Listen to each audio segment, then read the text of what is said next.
So one of the final pieces to the engine bay puzzle on this car is the radiator. Very important part of the build. So I'm going to measure up the space that we have to work with because I'm making a custom radiator for this car. Obviously you'd be able to buy an off-the-shelf radiator. It's kind of not really the theme with what I do with this car. As I'm sure you've noticed, everything is custom, handmade, way overkill, but it's what I enjoy doing. So we're going to measure this up, order a core from PWR Racing up in Queensland. Once we receive that, end tanks will be welded on, mounts, inlets, outlets, fans, fan shroud, all of the works, even air bleed, drain on the radiator. It'll be a whole production. So we're going to measure this up now and start making it. The first thing to measure is just the height. So from the top of the factory rubber mount here, I want the top of the radiator flush in line with the top of the radiator support here. It's just a nice aesthetic way to do it. Gets you the maximum amount of face size of the radiator, because the best way to make a radiator is minimal end tanks and the largest core surface area that you can fit.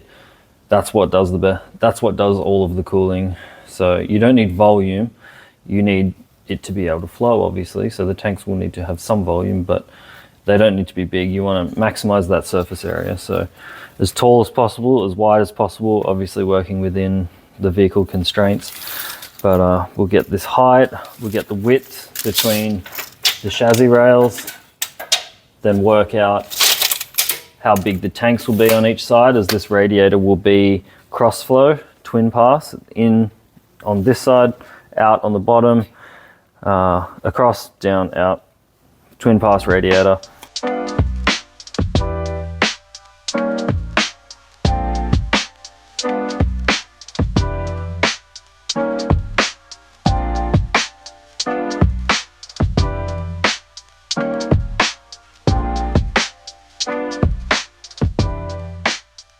The custom radiator core has arrived from PWR. This is made to all my specifications to fit the car perfectly.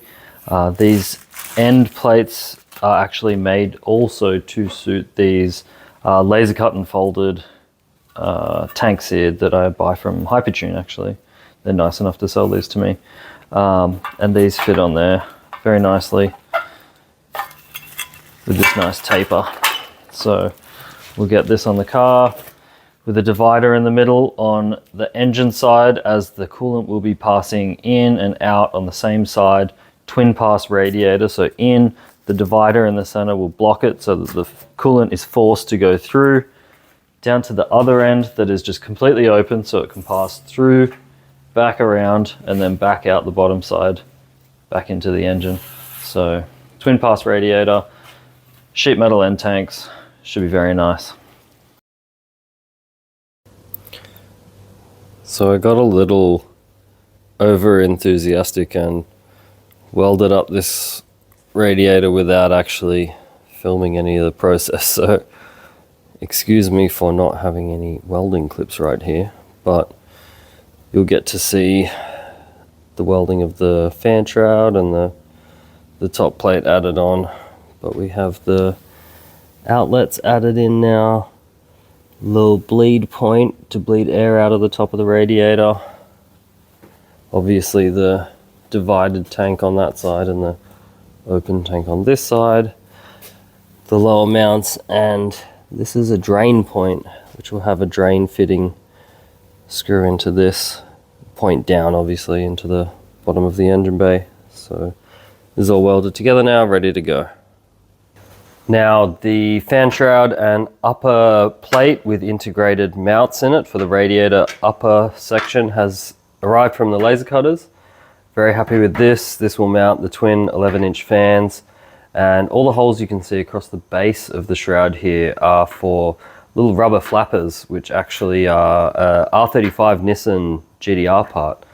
These will open at high speed to allow air to pass straight through, not blocking the airflow of the radiator, but at low speed the suction of the fans suck these shut and pull air straight through. So they're a nice little feature that that's part of the reason why I laser cut these as well, because these holes are very difficult to cut by hand.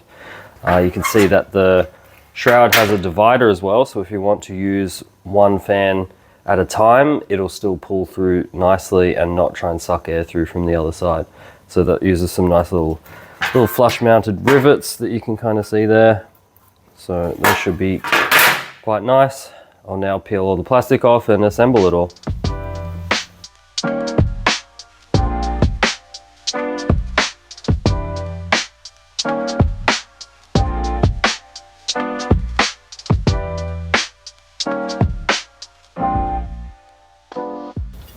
So with the upper mount here on the radiator, I've made it to accept these rubber mounts that use a rubber grommet that'll push into that, and a billet internal section that then bolts down flush so that this can have some vibration isolation.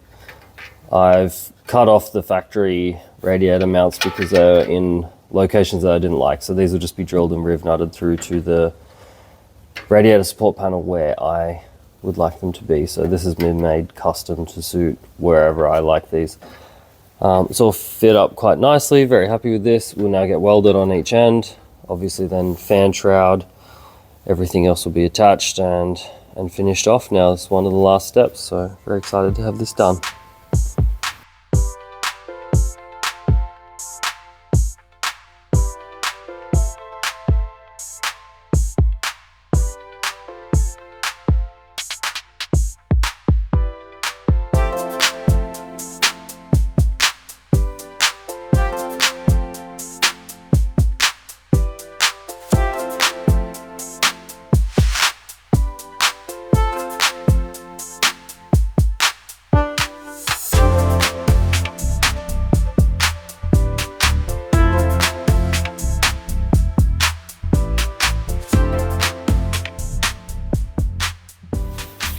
Now for the last couple of steps, adding the riv nuts to the fan shroud to bolt the fans down, and just installing the rubber flaps for the air to pass through.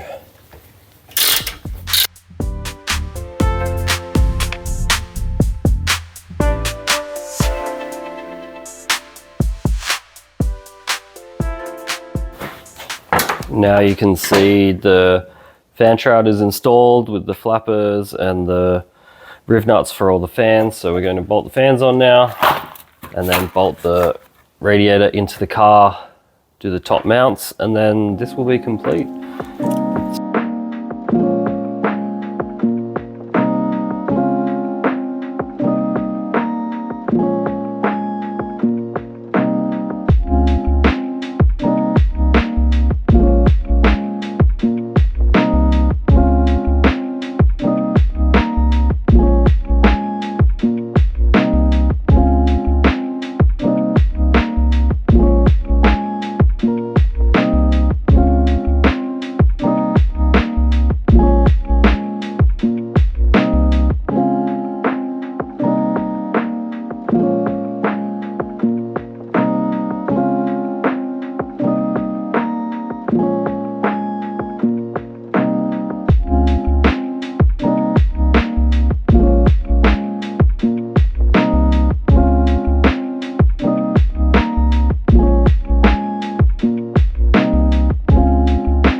I am incredibly happy with how this radiator has turned out.